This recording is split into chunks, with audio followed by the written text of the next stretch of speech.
stupidly let my mom borrow my car in Houston, and now she's refusing to give it back and I'm stuck unable to work. My mom's car was rear-ended, so while she was waiting for her insurance to decide if they were going to cover the repair or not, I decided I'd let her use my car.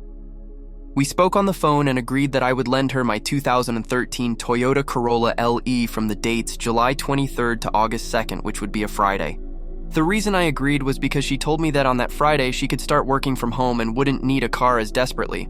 But I specifically told her I needed my car back on this specific date, because I am in the middle of starting a small auto shop which is a good 40 miles away from where I live. Stupid of me, I know, but I wanted to be a good son and help out my ma. Plus, at the time, I didn't need a car. The paperwork wouldn't be done until the 5th or 6th of August anyway. The problem is that it's now August 13th, and she still has not yet returned my car to me. I've called, texted, left voicemails, and the whole nine. I even ordered a Lyft ride to her house in an attempt to get my car, only to find that she'd locked it up in her garage and refused to answer the door when I knocked.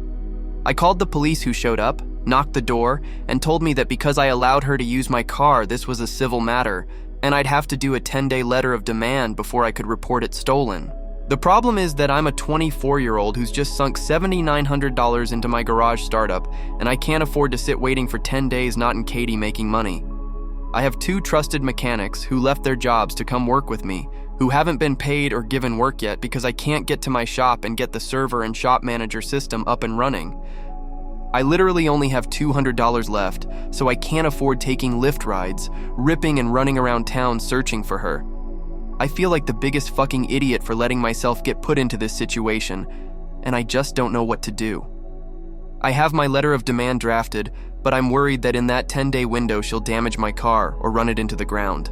I still owe $14,000 on, and the oil change service interval was coming up at 5,845 miles, which I know she's not going to pay to have done. All that BS talk about blood being thicker than water is exactly that, a load of BS. Update. I followed your guys' advice to a T, sent the demand letter, and waited.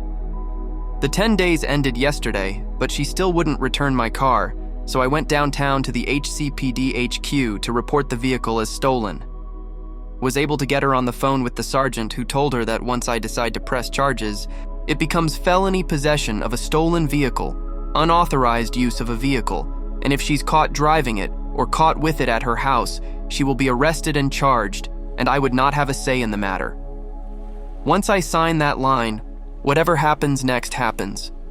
Long story short, that lit a fire under her ass, and she left the car with my spare key in the glove box across the street.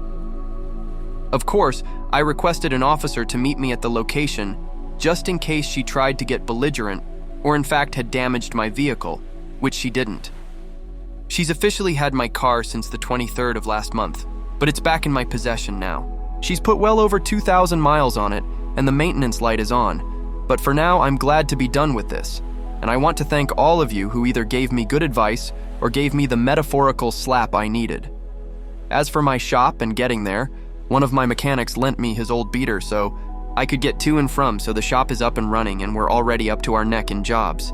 Got 7 satisfied customers and 5 others waiting on parts. Glad to say that everything worked out once I took a step back and analyzed everything. What do you guys think? Let's discuss in the comments. Follow and like for more stories.